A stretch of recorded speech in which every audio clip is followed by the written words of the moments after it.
नमस्कार। आज मैं अपनी कुछ पुरानी यादें जो है वो आप लोगों के बीच साझा करना चाहूँगा कि बात उस समय की है जब मैं पटना में डिप्लोमा में पटना गया था।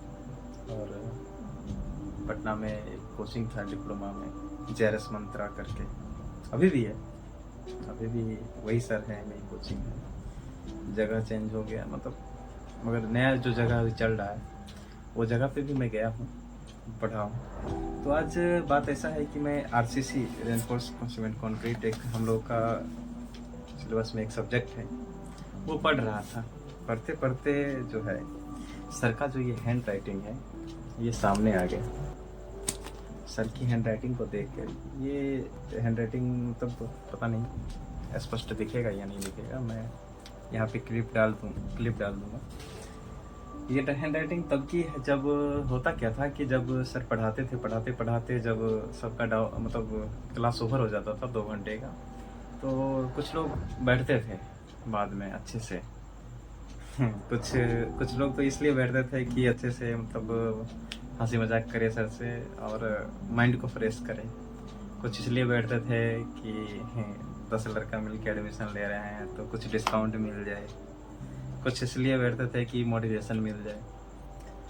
हाँ, मगर प्रायोरिटी उन लोगों का रहता था कि जो लोग डाउट पूछने के लिए बैठते थे। उनमें लगभग हर चीज़ में, जैसे डाउट पूछना, 5 लोगों का एडमिशन करवाना, कमीशन मतलब डिस्काउंट करवाना, मोटिवेशन लेना, सब चीज़ में मैं रहता ही था वहाँ पे। तो मेन मुद्दा इस पे है कि ये राइटिंग को देखकर थोड़ा सा इमोशन इसलिए आ गया कि बैठता था और सर ये होता था ग्रुप में ही, जो होता था ना, ग्रुप में सब लोग अपना कॉपी बढ़ाते, सर मेरे कॉपी पे कर दीजिए, सर मेरे कॉपी पे कर दीजिए। तो वो चीज़ अब याद आता है कि अब ऑनलाइन वीडियो देखते हैं, ऐसा कोई अट्रैक्शन नहीं होता है किसी सर से।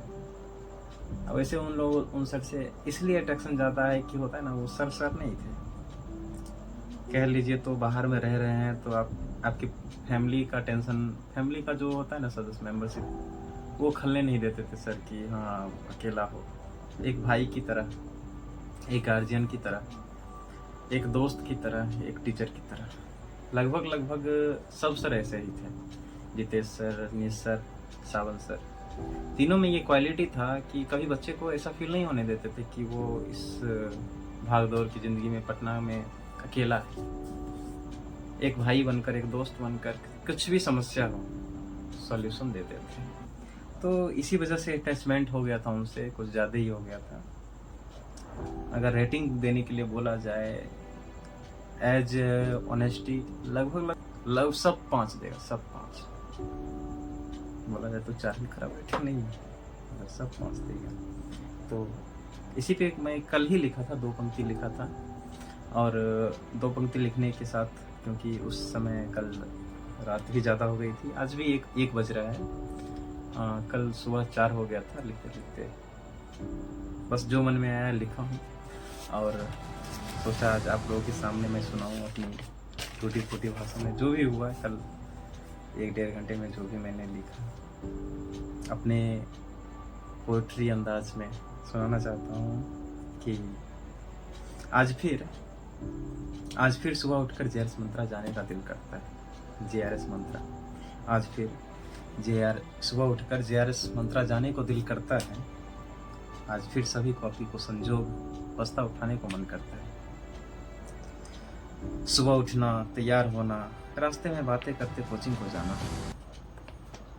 सुबह उठना, तैयार होना, रास्ते में बातें करते करते कोचिंग को जाना। लौटते हुए सब्जी, राशन और पंजाबी तड़का बांटने को दिल करता है।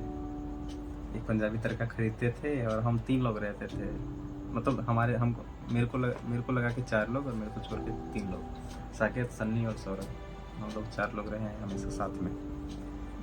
सारा सेमेस्टर के बाद भी रहे हैं और अभी सब लोग बिछड़ गए हैं क्योंकि सब लोग जॉब हैं, कुछ लोग तैयारी कर रहे हैं, मैं बीटेक कर रहा हूँ इधर, तो मतलब सब लोग अस्त व्यस्त हो गए, अलग थलग हो गए। तो पंजाबी तड़का खरीदते थे और पंजाबी तड़का अगर एक खरीदते थे तो एक में ही चारों बांटते थे, और 4 खरीदते थे तो फिर बांटने का काम तो मेरा ही रहता था। तो वही लिखा हूँ कि सुबह उठना, तैयार होना, रास्ते में बातें करते हुए कोचिंग को जाना, लौटते हुए सब्जी, राशन और पंजाबी तड़का बांटने को दिल करता है। हाँ, आज फिर पटना जाने को दिल करता है।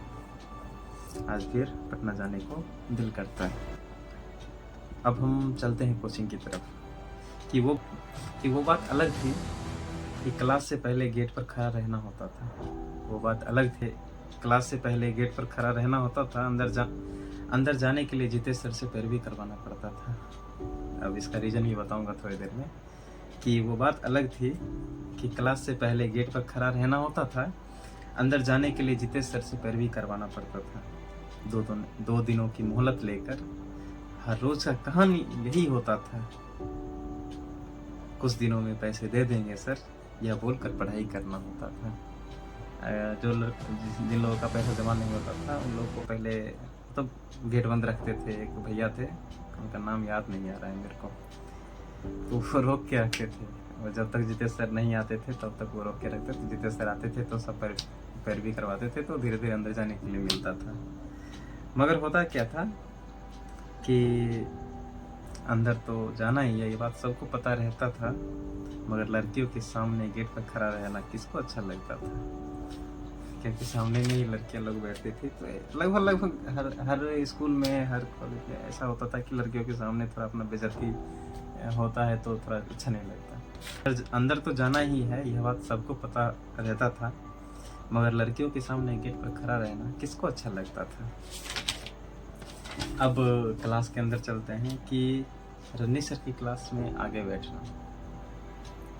वैसे तो सब सर की क्लास में लगभग आगे बैठते थे, मगर रजनी सर का क्लास में आगे इसलिए बैठते थे कि थोड़ा होता है ना, नज़र के सामने, सर के नज़र में बन के रहें, ताकि सर एक्स्ट्रा मतलब ध्यान दे। मगर बाद में पता चला ऐसा कुछ नहीं है। सर लगभग सब बच्चे को एक समान मानते थे और सबको मोटिवेट करते थे कि क्लास में आगे बैठना, पढ़ाई मोटिवेशन के साथ साथ प्रैक्टिकल लाइफ एक्सपीरियंस शेयर करना। बीच बीच में जगन और राजकुमार को कंट्रोल करना होता था। ये दोनों को कंट्रोल करना सबसे ज़्यादा मुश्किल होता था रजनी सर के लिए, कि जगन और राजकुमार को कंट्रोल करना होता था। हाँ, हमारी बात अलग थी कि इलॉजिकल क्वेश्चन में पूछता रहता था। हमारी बात अलग थी कि लॉजिकल क्वेश्चन में पूछता रहता था, खुद में कंफ्यूज रहता था। इसी कंफ्यूजन की वजह से हमेशा डांट सुनता था। आज फिर से वही डांट, वही गुस्सा सुनने को दिल करता है। आज फिर राजीव नगर जाने को दिल करता है। बात ऐसा था कि सर पढ़ाते थे और पढ़ाते उस समय तो मैं समझ जाता था कि क्या पढ़ाएं, मगर बाद में जब उसी चीज़ को मैं मेमोराइज करता था, कॉपी में देखता था, सोचता था कि ये टर्म किधर से आया, अगर ये टर्म इधर से आया तो ये टर्म किधर से आया। थोड़ा रिसर्च करता था उस टाइम, और रिसर्च में होता कुछ नहीं था, मिलता कुछ नहीं था। बाद में खुद ही बेवकूफ़ बन जाता था, क्योंकि पीछे का रिवीजन मैं बहुत कम करता था। रिवीजन कहने का मतलब वो होता है ना कि आँख के सामने कुछ चीज़ रहता है, वो दिखता नहीं है। सर वही खोज के दे देते थे, तो मैं अचानक से बोलता, अच्छा सर यहाँ पे है। क्यों दे रहे हैं? Why we are providing? बार को कहाँ से फिक्स करने जा रहे हैं? बार को फिक्स करने के लिए मिनिमम का जरूरत पड़ेगा। जहां जहां पोजीशन है वहां पे चारों रिपोर्टमेंट या चारों जगह पे 6 रिपोर्टमेंट दे दिए। अरे हम, मेरा क्वेश्चन समझ में आया, क्यों हम लोग ई मिनिमम देंगे ये बताओ? क्यों ई मिनिमम रखेंगे? ई मिनिमम ही पढ़ ही क्यों रहे? ये हटा देते, इरेज कर देते, क्यों दे रहे हैं ये बताओ पहले हमको। नहीं पता तो फिर कहा लोग क्वेश्चन पूछ रहा था? जब तुमको ई मिनिमम का ही कॉन्सेप्ट नहीं पता था तो तुमको पहले ये पूछना चाहिए कि सर ई मिनिमम होता है क्या है। जब ई मिनिमम समझ जाता तब ना अगला क्वेश्चन करता। देखो समझ लो इसको। देखो बाबू, जो वही होता था। तो आगे अब दूसरे सर की एंट्री होती है कि लाल स्कूटी नीचे लगाएंगे, सफ़ेद रंग की फूलों वाली शर्ट पहनकर। लगता है अब जितेश सर आएंगे। लाल स्कूटी नीचे लगाएंगे, सफ़ेद रंग की फूलों वाली शर्ट पहनकर। लगता है अब जितेश सर आएंगे। माइक को गले पे रख के इरिगेशन और एंटरप्रेन्योरशिप पढ़ाएंगे। माइक को गले पे रख के इरिगेशन और एंटरप्रेन्योरशिप पढ़ाएंगे। पढ़ाते पढ़ाते पता नहीं कब शेयर मार्केट में घुस जाएंगे। होता क्या था, अच्छा नहीं पहले पूरा पढ़ देता हूँ फिर बताऊंगा होता क्या था। कि माइक को गले पे रख के एंटरप्रेन्योरशिप और इरिगेशन पढ़ाएंगे। पता नहीं पढ़ाते पढ़ाते कब शेयर मार्केट में घुस जाएंगे। टाइम ओवर होने पर भी 10 मिनट बोलकर आधा घंटा और पढ़ाएंगे। महीनों भर का सिलेबस हफ्तों में निपटाएंगे। होता क्या था कि एक रंग का शर्ट रहता था और उनके शर्ट पे वो फूल वाला छीट छीट करके एक शर्ट होता है। और माइक को होता था कि माइक ऐसे करके लगाया जाता है। माइक ऐसे करके मतलब बोलना होता है। लगाने का ये तरीका होता है। इधर बैंड को इधर लगाते थे और ऐसे ऐसे करके ऐसे बोलते थे। और पढ़ाते पढ़ाते शेयर मार्केट में घुस जाते थे। शेयर मार्केट का पूरा नॉलेज, किसका दाम बढ़ा घटा, हर चीज़ का चिट्ठा खोल के सामने रख देते थे। और लास्ट में जो इतना स्पीड में पढ़ाते थे समझ आता था, ऐसा नहीं था समझ में नहीं आता, मगर खींचते थे। कभी कभी ये सोचता था कि अगर शेयर मार्केट की बात ना करें तो ये जो सिलेबस है 2 दिन में निपटा देंगे। और सिलेबस को इतना जल्दी भगाते थे, मतलब समझा के भी। शुरू में बुरा लगता था मगर फिर बाद में जब समय ऐसा आता था एग्ज़ाम का टाइम, उस समय होता था कि हम लोग का सिलेबस ख़त्म हो गया होता था, पहले ही ख़त्म हो गया होता था। और रिवीजन में ख़त्म हो गया था। कब? सिलेबस तो पहले ही ख़त्म हो गया, बाकी जो समय बचा वो रिवीजन चलता था।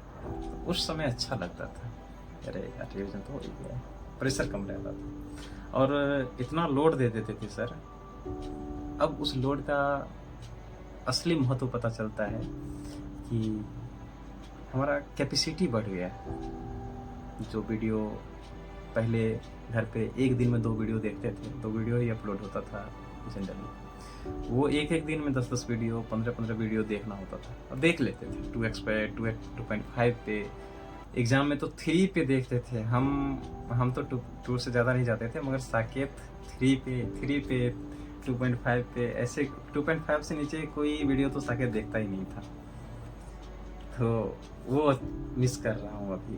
और जब भी मिस करता हूँ तो सोचता हूँ मिलने जाऊँ, मगर बिना जॉब का ऐसे मिलने जाने में अब मन नहीं करता है।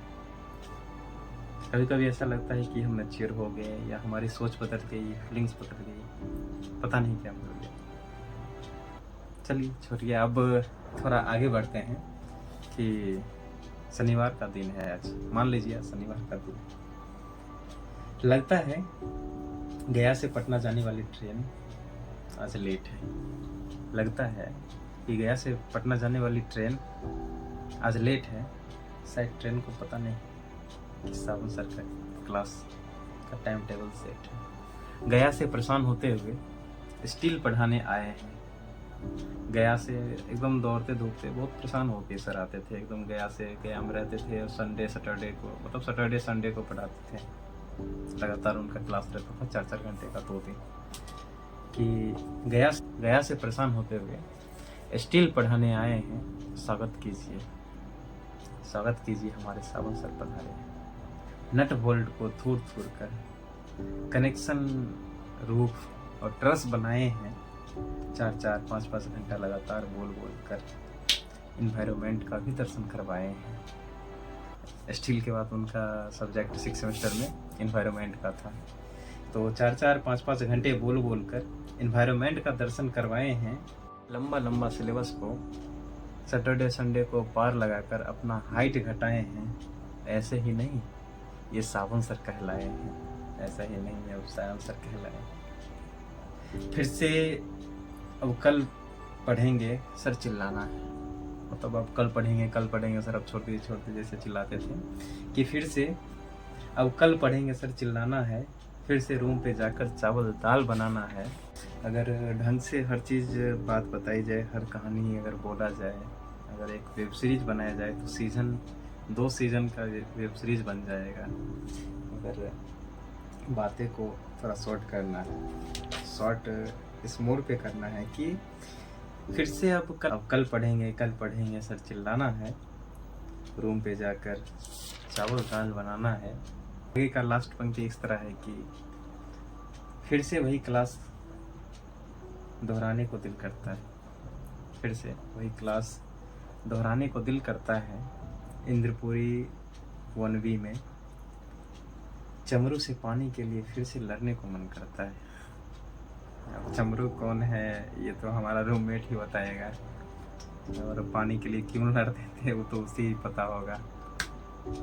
हमारा रूम मालिक था जो पानी एक समय ऐसा आया था कि अगर रूम में पानी नहीं रहता एक्स्ट्रा स्टोरेज की वजह से, और एक हमारी दोस्त थे वो पानी एक बार वो पानी पहुंचा दिए थे। अगर वो नहीं रहता तो हम प्यासे मर जाते उस रूम में।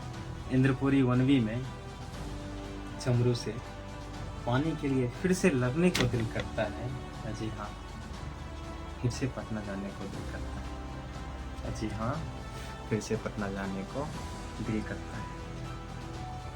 धन्यवाद। मिलेंगे अगर ऐसी ऐसी कुछ यादें रही तो अगली वीडियो में।